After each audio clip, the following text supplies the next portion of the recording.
Hello and good afternoon. Today is actually Sunday, August 6th, but I'm getting ready to give this to you on Monday morning, August 7th, 2023. I am Kenny Polcari, your host of the party, and what is it that you need to know? What happened on Friday and what was driving the market, and then what's going to drive the market this week? Well, the NFP report on Friday had something for everybody. Smaller job creation, but upward pressure on wages, right? Amazon surged by 8.25%, while Apple declined by more than 4%. Stocks started up, but ended the day on the lows. Treasury yields remain elevated as investors ponder the Fed's next move.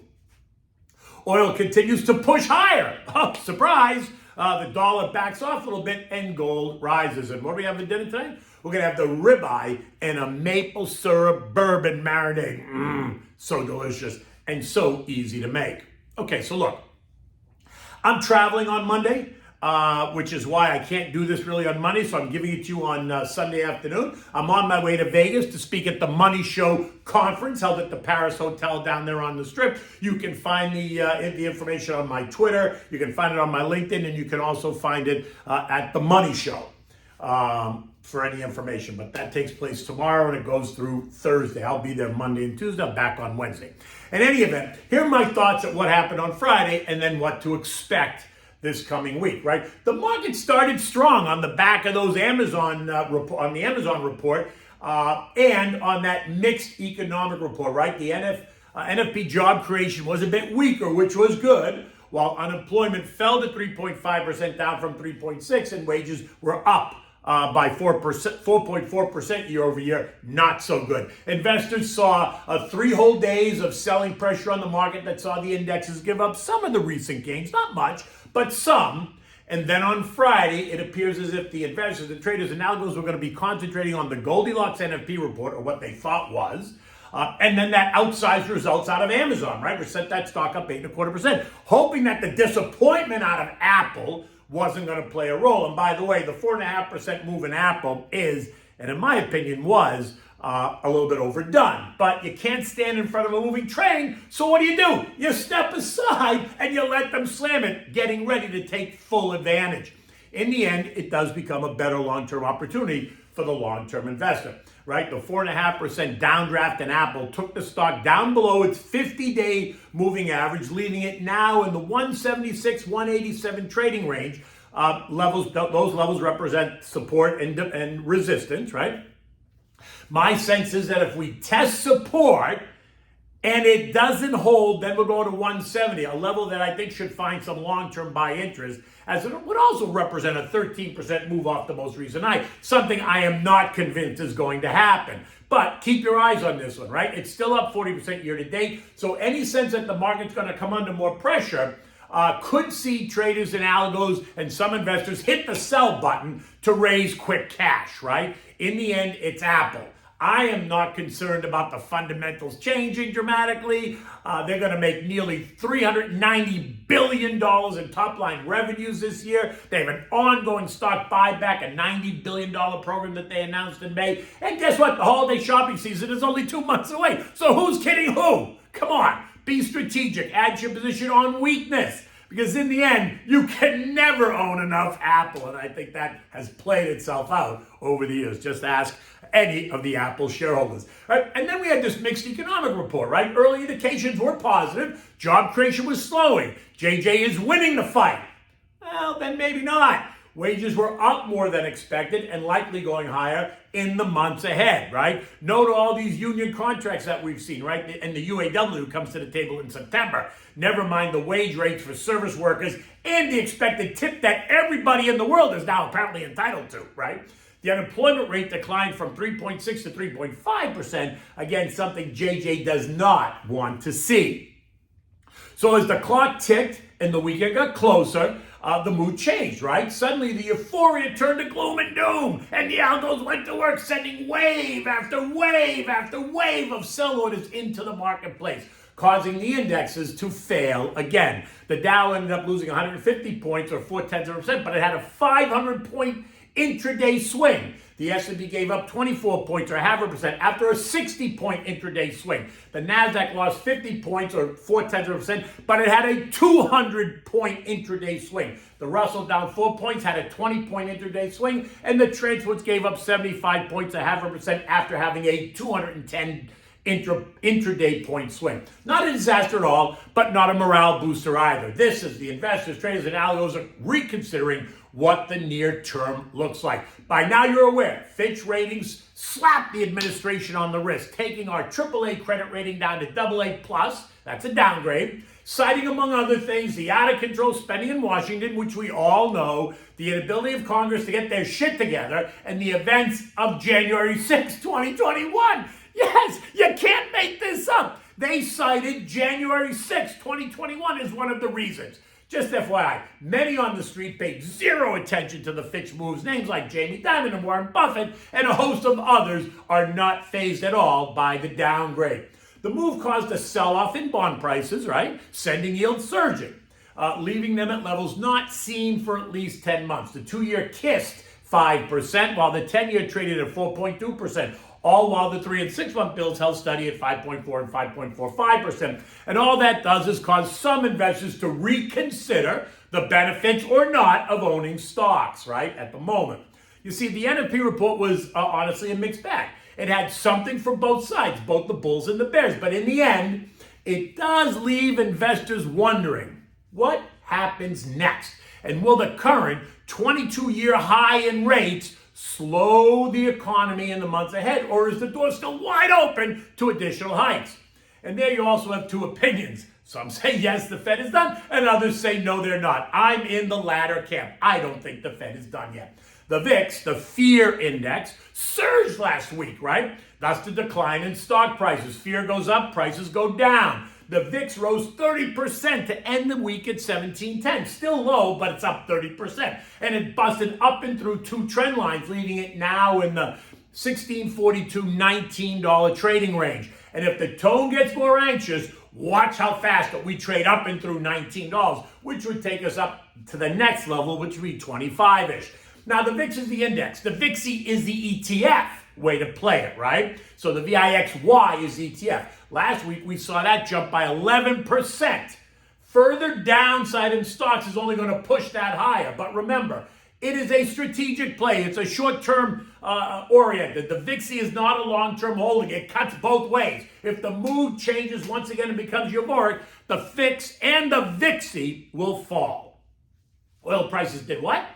All right, they surged again. WTI was up 1.4% on Friday to end the day at 82.82. It was up 3.5% on the week, leaving it up 23% off the June lows of $66. And why? Well, pick your poison. A recovering China, one day or maybe not the next, larger drawdowns of inventories in the U.S., extended production cuts by both the Saudis and the Russians, causing the market to tighten around the world. Bloomberg reported that the Saudis are boosting prices in Asia while staying the course on supply cuts for the rest of the world. And guess what else they're banking on? Joey. Because at some point, Joey's going to have to replace the oil in the SPR, right? Better for them if he's forced to pay $82 a barrel versus $65 a barrel. But hey, what do I know? We had the chance to buy it only a couple of weeks ago when oil was trading at 65. We did nothing. In fact, energy and consumer discretionary names were the only two sectors that were up on Friday, right? The XLE was up 0.1% on the back of all the strength in oil. The XLP rose a stunning 1.5%. But you have to recognize that Amazon is 25% of that ETF, and it rose 8.25%. Had we not had those Amazon results, the XLP would have been down as well, but it wasn't. The other biggest losers on the day were tech, down 1.4%. Utilities down 1.2%. Think higher interest rates and bond yields, right? Consumer staples down 1%. Real estate was down 1%, and the other names in the group, the other sectors in the S&P group, were all down less than 1% in the day. On the upside, we did have some winners. Metals and miners, the XME was up 0.1%. AMR was up 6.7% on the back of a stunning earnings report. And that's part of that group, right? Housing, XHB was up 0.7. Coal and natural gas stocks were up. Semis were slightly higher, and airlines are up as well. And I'm not sure why, because their service is horrendous. Delays and cancellations are off the charts, never mind the lack of comfort in the seats. But hey, they have us over a barrel. They cut the number of flights, they're flying smaller planes, all in an effort to raise prices because demand then is so high. Well, if demand is so high, then fly bigger planes and add more flights. Whatever, right? But it is what it is. Economic data this week includes consumer credit. It's expected to surge by $6 billion versus last month, right? So this month it's expected to be $13.5 billion versus last month of $7.2. Now, is that a sign of a strong consumer, or is that a sign of a consumer desperate to keep the lights on? Wholesale inventories, mortgage apps, real average hourly earnings year over year, and real average hourly weekly earnings year over year. Watch for an uptick in those numbers and then what that means. On Thursday, we're going to get the July CPI read, and it is expected to be up year over year. Not good. Then Thursday is going to bring us the PPI report, and that too is expected to be slightly higher. And those numbers don't even reflect the recent surge in oil and gasoline prices, nor the increase in wages as seen by the UAL, the American Airlines, UPS, etc. Like I've been saying, I think we're going to see an uptick in inflation in the months ahead, and that's going to keep the narrative hawkish, suggesting that the Fed is not done yet.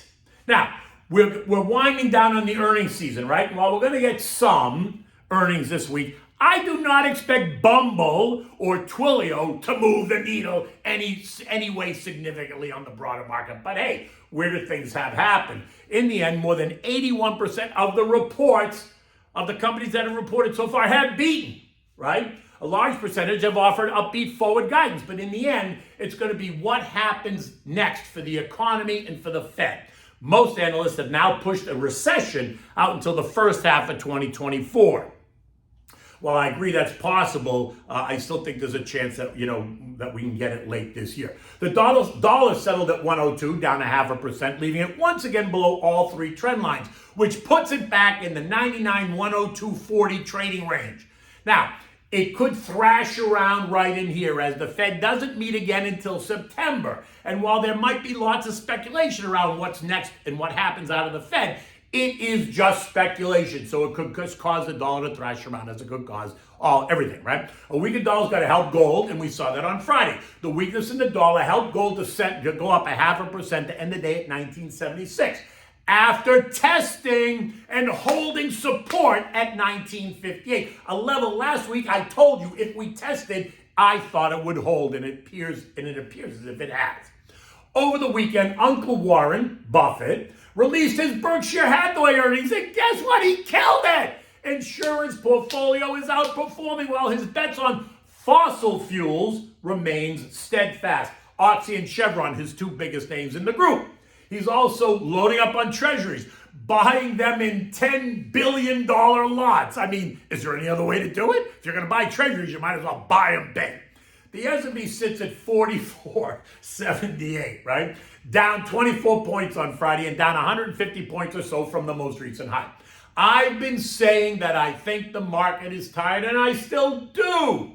I still expect it to go to back off over the next 6 or 7 weeks. But I'm not going to complain if they push it up. Why? Because I'm invested, and I'm invested in names that are moving, right? Investors recognize that we're stretched and that the market needs to take a breather. It's good for the market to take a breather. You want it to take a breather.